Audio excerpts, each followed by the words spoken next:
Social inequality isn't just a big academic term. It's the reason why two people can work just as hard and dream just as big and still end up with entirely different outcomes. Good day, ladies and gentlemen. My name is Priya Golomo, your host for today, and I'm here with my co-host. Ambassador Florence. Yes, welcome. Thank you. And yes, our topic for today is social inequality. Guess right. Anyways, Florence, please, what do you think social inequality is? All right. Okay. In my own understanding, social equalities can be the reason why two people have different opportunities to a certain position or yes, to a certain position. For instance, okay, for me, I also see it as injustice. Yes, I see it as injustice because, I mean, how can two people, okay, let's take for instance two students in a class and then one is being favored more simply because his or her parents is rich, and then the other that is in a low level class or maybe middle class is being treated badly, or maltreated. You understand? I could remember when I was still working in my former office. Yeah. And then I had an interview with some other persons, and then we did the first level interview, the first step and the second step. Then the first one is where you interview everybody for the particular position or for the particular post. And then after that, they had to pick out two best. So now, among the two best, myself and one other man. And it happened that, okay, in the first level, because then we had interns in our office, we had youth coppers, and we had other people doing their interns. So they were like, Florence, you did very well. Miss Florence, you tried. Mr. Bere, you tried. We saw what our boss scored you, and then you were the best overall. In my head, I was like, okay, let's see how it goes. And then after that, we did the second interview. And then after everything, I still got the same compliment from them because they were like the runaround for the office, like the youth coppers and the interns, those doing their IT.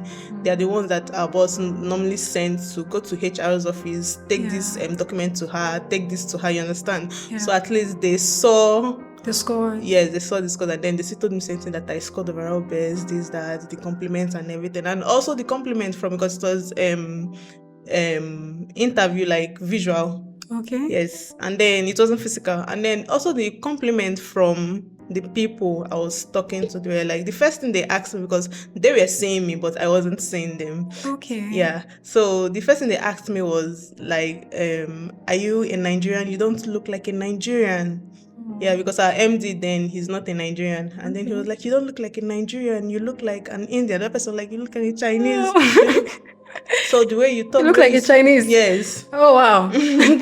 So, and then also the compliment, they said that I did very well, I tried, and then they weren't expecting it, looking at the age and the interview questions and everything, and then the job description as well, that I did very well. So in my head now, I was expecting positive results, only for me to hear from my boss and one of my supervisors. They were like, okay, my boss said he couldn't even like tell me. I felt maybe he was feeling guilty. Yeah. You understand? So my supervisor, the other my supervisor was like, okay, that he wants to tell me something. I said, okay. He was like, that I shouldn't feel bad. I shouldn't feel, and you know those motivational quotes. Oh, no one is a loser. We are all winners. I shouldn't feel bad. I shouldn't do this. I shouldn't do that. That the thing there is that the other person in question, that yes, that he didn't do well, but then they has to give it to him. One, because I'm a lady. Oh, wow. Immediately I heard that, I like, wasn't expecting to hear that. one, because I'm a lady, and then the job description is mainly for men. And then in my head I was like, I've been here as a junior staff, Yeah. trying hard, doing my work. You guys did not tell me that I'm a lady, that I'm not qualified for the job. It's now time for to promote me. And then I'm hearing I'm a lady. And then the other thing they said was that I have so many opportunities, and that the other guy, that he's older, he's very old, and he's not married, simply because he doesn't have a good job, that they think that if they give him this opportunity, that he'll be able to fend for himself and at least get married, do this, do that, Wow. do this, do Please, I this. don't need the money, oh. Yes. So you see, like, I was so pissed, and I'm one person that I so much hate injustice. Like, I so much, like, it disgusts me and it irritates me even to the last call. Like, I felt very bad, and I was like, okay, I can't say no. I had to just continue working. And to crown it all, it was okay. Even after that day, when the other man, when he resumed work fully, and then when other staff, because I was already working there, but the other person, he worked before and he resigned, and then he's coming again. You understand? So when other persons, when they see me, even overall head for that particular plant, when he saw me, was like, how are you doing? I said, I'm fine, sir. He smiled, and then he was like, don't worry, everything will be fine. This is what he told me.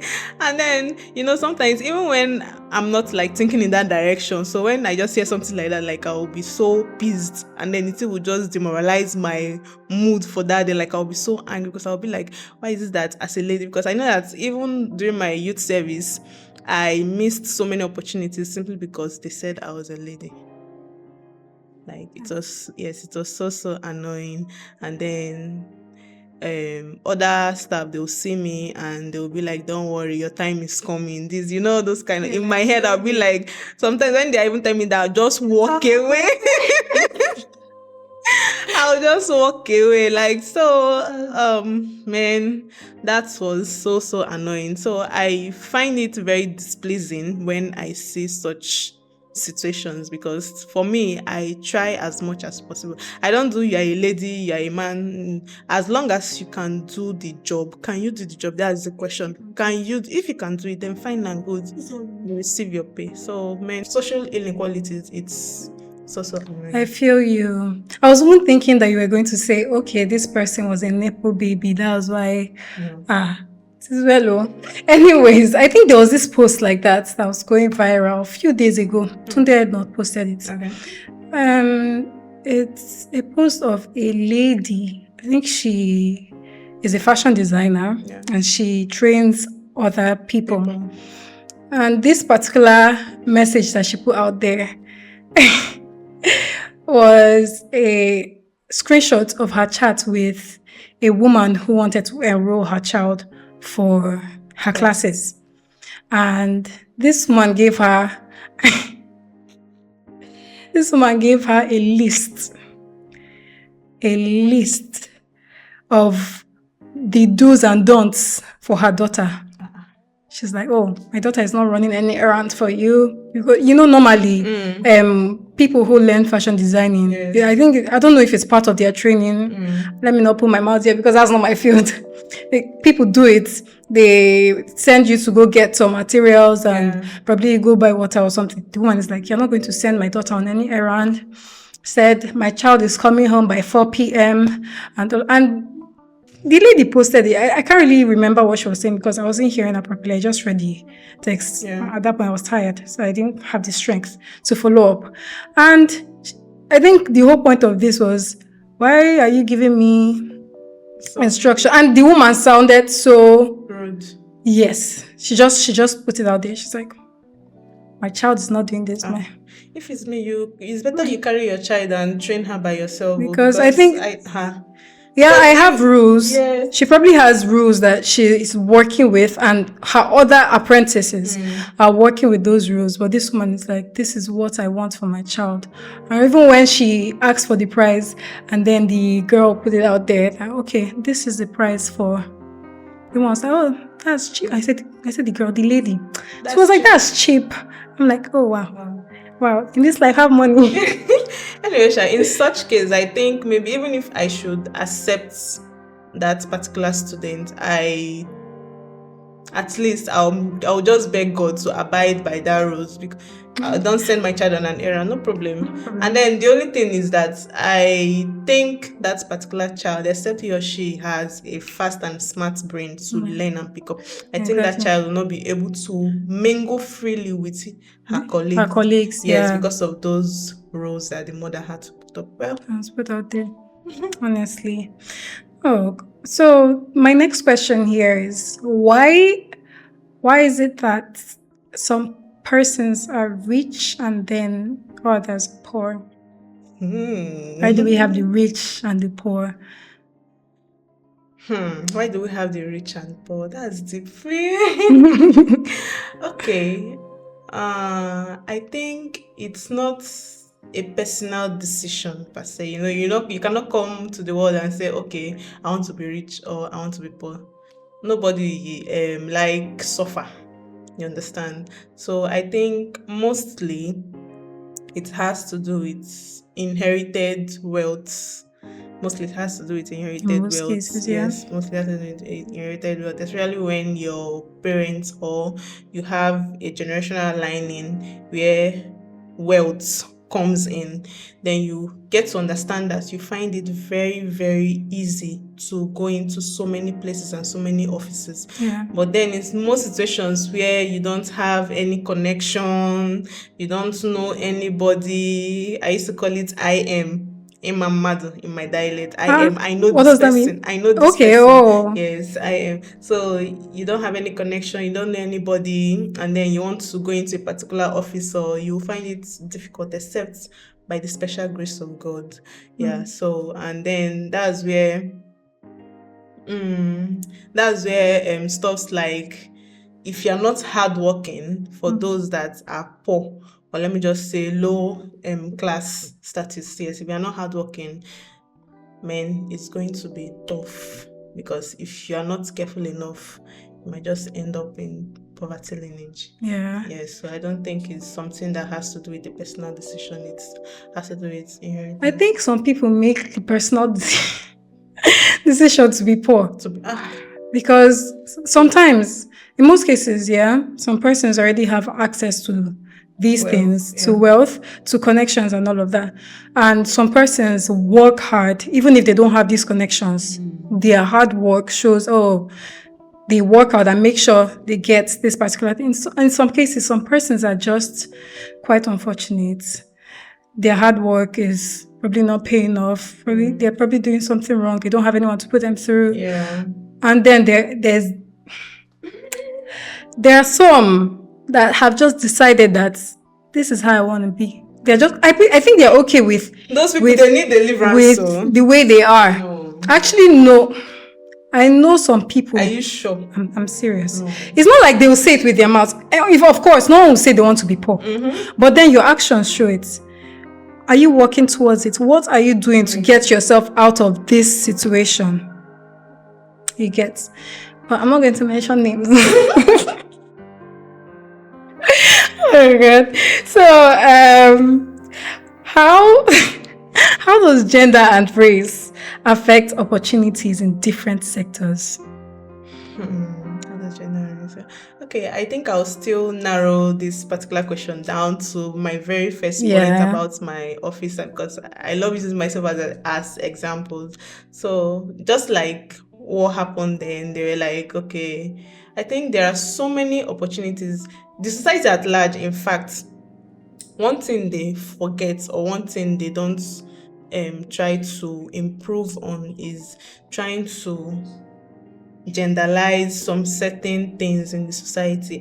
This is for women, this is for a man, this is for a boy, this is for a girl. Even narrowing it down to most traditions, where is even now that I hear of, okay, even if in a family there is no male child, the female child, once they are of age and then maybe the father is late, then they can still inherit properties. I think I heard something like that. Yes, last year from one of my friends that is from It's about time. Calabari. Yes, it's just improvement. But then in most, now in most traditions, if Yeah. if there is no male child, then automatically the father's brother inherits all properties. Yes, so I think the society, they should also look into that, because of course the world is It's revolving. evolving, Yes, yeah. so we also have to come up and sit up to most modern things. You don't always have to rely on so many traditional or outdated rules and regulations and stuff like that. I personally feel in this 20th century, 2026, by now, people should have put this whole woman thing right behind you. It's old, to me, it's old school, it's old season. Yes. Women are doing things. Yes, most times Women are you find out making that moves. they are even more hardworking. Exactly. Male of their age. Like, I can imagine my friend, she ran for a position in school, okay. SCG, but this sector is the Student Representative Council. Yes. Yeah, SRC. And she was running for clerk. Her predecessor, the person before her, was a man, a guy. Yeah. And she went to meet him for consultation, and he's like, this office is not for women. Imagine. A woman has never ruled, and a woman will never rule. You get. And she's like, okay. I think at the point she was even getting discouraged when everyone was hyping out, oh, you can do it. She won't have this whole write up on the wall, oh, I'm going to win this election. Because even on the day of the election, she was like, oh, she has lost. She already, I think, God used to shock people. Will you get out of this house? I go and wait. And she won. Imagine, can you see? Even the speaker of the house is a female. She too, she was giving her testimony. And she was saying that, people are telling her that she's a woman and she cannot lead. And when they won, other men were upset because some men believe a woman cannot rule over me. I don't understand. How is that possible? If you're not doing well, or if you're not fit for the position, and look at it right now. Why can't a woman lead you? Exactly. And look at it right now. They are doing exploits. They're doing well. Dorcas, I love you. Shout out to you. Oh, they're doing exploits, doing great things. So I just feel that is just. And then another thing, the race. Yeah. Talking about racism. Right. Okay, in my field, those outside the country, they have their own stories to tell and all. But let's say we that are into remote jobs, majority of the time, we don't get or we don't have access to some particular jobs because you're like, oh, you're from this particular part of the world, you're Nigerian, and so therefore there's some links that they will not even allow you open that link. They won't allow you open the link because of where you are. And I'm like, why? But it's totally fine. So how does access to education affect our life? Okay, access to education has so many ways that it does affect our life, both positively and negatively. But then before I start, I would just want to give this very advice that if you are in school, always allow yourself to go through school and allow school to go through you. Yes, that's very important, because you wouldn't be like, okay, I'm in school and then I'm not saying you should not study. Please, I'm not saying you should not study. Please. She didn't say that though. I'm not saying you should not study. Please, study, read. That's why your parents sent you there. But then also try as much as you can to participate in some of all these activities, school activities. If during the students' week you see some persons, they'll still stay in the hostel, they'll stay in the lodge, they'll be like, oh, my faith does not accept such, that. They're not asking you to win, to go there and go against your faith or your religion, but then just enjoy the moments ahead. That's all I've said. Enjoy the moments, enjoy the fun there. So, access to education, there are most persons that are opportuned to go to school, and also there are most persons that are opportune that are not, that doesn't have that opportunity To go to, to yes, to school. also go to school. Because if you check it very well, and then you'll see that school has a way of making things very easier. And then if you see someone that went to school and someone that did not go to school, most times it's very visible from the Yeah. way the person thinks, and also from the way the Person person, speaks. yes, Yeah. from the way the person speaks and does things. And then you'll be like, True. oh my God. I don't know, I'm laughing because sometimes when you have conversations with people and then the person is speaking, in your head you'll be like, is this person okay? Like, did this Have person go you, have school you, this at person all? don't go to school? This I person feel goes you. school at all. So you understand. So at least if you go to school, or if you have access to education, then believe me, there'll be a whole lot of positivity. Yeah. Yeah. Around that. That's whole school not School, scam. It's not, it's a lie. Oh. it's a lie, School oh. is not It's not scam. scam. It Seriously. isn't actually. And I think this whole going to school doesn't just build you. I think going to classes don't just build you alone. I think your experience in the school environment, people you meet, and Yes. the exposure you get when you go to school Yeah. also helps build you as a person. So, what advice would you give people out there who are going through or who are experiencing this social inequality? Okay, my one last advice for them, for everybody out there going through such social inequalities, just like Everyone else, yeah. just like I did before. Do not lose faith and don't give up on yourself. Yeah. Yeah, don't give up on yourself. Even if something like that or something like this happens, just keep on pushing, keep on trying. Because okay, let's say for instance, then when that happened, and then I was like, no, that I'm not going to give up, and then I just had to like talk to myself. It Yeah. was demoralizing, you know. Yeah, I understand. And it was very annoying, because looking at it self, the person in question does not even have the qualification at all. The person does not have the qualification at all. So I just had to like sit, and then, in as much as I was angry, but then I just had to like set a pace for myself, and then I was like, okay, from this, I'm going to pick up to this standard. And so if you're out there, just sit, encourage yourself, even if no one is there to encourage you, and don't give up on yourself. Yeah. That's what I have to say. As for me, I'm of the opinion that if you have opportunities, or on a serious note, if you have opportunities, I think you should be able to give people opportunities. Yeah. If you have access, to opportunities, influence, and all of that, be able to share it. Let other people benefit from these opportunities that you Yeah. have. And then again, this social inequality doesn't just start from policies. It also depends on the way you treat people. Yeah, so let's all try to be kind to people, because I know how it feels when, oh, you're like, now I'm done with school, and I know some of my classmates that had jobs waiting for them. Yes. Yeah.